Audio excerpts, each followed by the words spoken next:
Nelson. Here's a look at what's going on this week in the news, and we begin with news from the Vatican. While meeting with 20 seriously ill children and their parents in the chapel of the Dom of Santa Marta, Pope Francis told the parents not to be afraid to ask God why or to challenge him.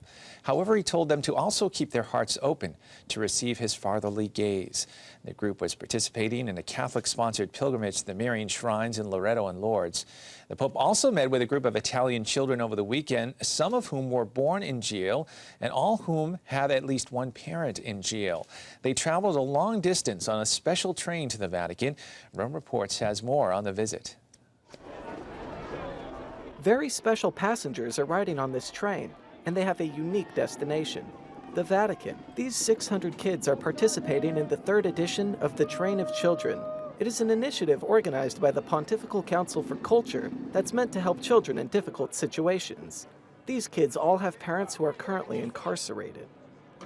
The Pope met with them while they were flying kites. Viva Papa Francesco! Afterward, they gave him gifts and spoke with him. Pope Francis was interested to find out about them.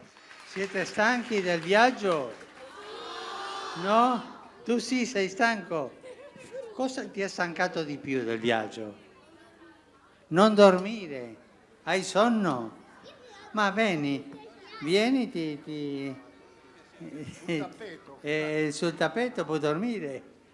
The Pope then explained to the children that if they follow their dreams, they can go very far and can even reach Our Lady. Con questi sogni si può arrivare lontano, lontano, lontano? Come? Ovunque. Anche si può arrivare dalla Madonna? Sì. E si può arrivare al Signore? Sì. È così che col sonno possiamo pregare? Sì. Arrivare sognando dalla Madonna è una preghiera? Sì. The Pope also explained that dreaming opens the door to happiness. He asked them to always keep their hearts open. In news now from Italy, the monks of Norcia, Italy, have released a 33-song CD entitled Benedicta Marian Chant from Norcia. This sacred music CD, centered on the theme of the life of Mary, is being distributed by Decca Universal Music Classics. The monks, who are part of an international community, operate a craft brewery and spend hours a day chanting the Mass and the Divine Office. 2/3 of the monks are from the United States. Others come from Brazil, Canada, Germany, Indonesia, and Italy. Father Cassian Folsom, who founded the community, explained that they did a Marian CD because their monastery is dedicated to Our Lady, Seat of Wisdom. More news now from the Vatican. In a meeting with members of the Italian Science and Life Association, Pope Francis told them that abortion, abandoning migrants at sea, unsafe working conditions, malnutrition, terrorism, and euthanasia are all attacks on life. He called life a gift and explained that a civilization's progress is measured by its capacity to care for life. The Italian Science and Life Association is marking its 10th anniversary. The Pope affirmed their work as important, especially in a society marked by a throwaway mentality, and urged its members to relaunch a renewed culture of life. The Pope said that Christ, who is the light of humankind and of the world, illuminates the path so that science may always be knowledge at the service of life. One other note from the Vatican: during his Angelus prayer on Holy Trinity Sunday, Pope Francis said that in order to understand the Trinity better, we need only look to Our Lady. Rome Reports has more from St. Peter's Square.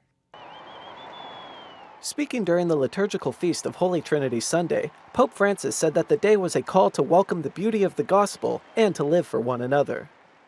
Siamo chiamati a vivere non gli uni senza gli altri, sopra o contro gli altri, ma gli uni con gli altri, per gli altri e negli altri. The Pope delivered a rousing call to action for Christians around the world, and his words were specifically inspired by the feast day.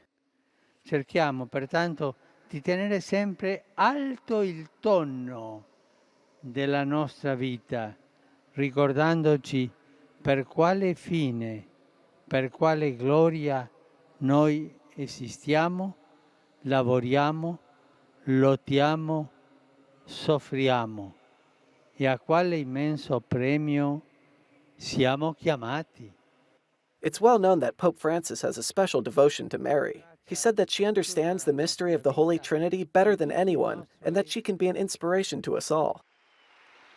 In questo ultimo giorno del mese di maggio, il mese mariano, ci affidiamo alla Vergine Maria, lei che più di ogni altra creatura ha conosciuto, adorato, amato il mistero della Santissima Trinità, ci guidi per mano, ci aiuti a cogliere negli eventi del mondo i segni della presenza di Dio, Padre e Figlio e Spirito Santo.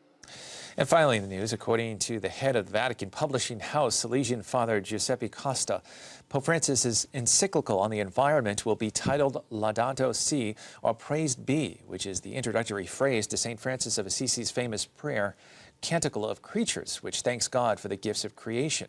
Father Costa also added that the release date is scheduled for June 16th and that publishers from around the world had been asking for the rights to reprint the encyclical. And the Vatican Press Office has not officially confirmed the title or the release date yet. Well, that is all the information we have for you this time. I'm Kevin Nelson. Don't forget, you can keep up to date on Catholic news throughout the week with Catholic Newsbreak right here on the Catholic TV network.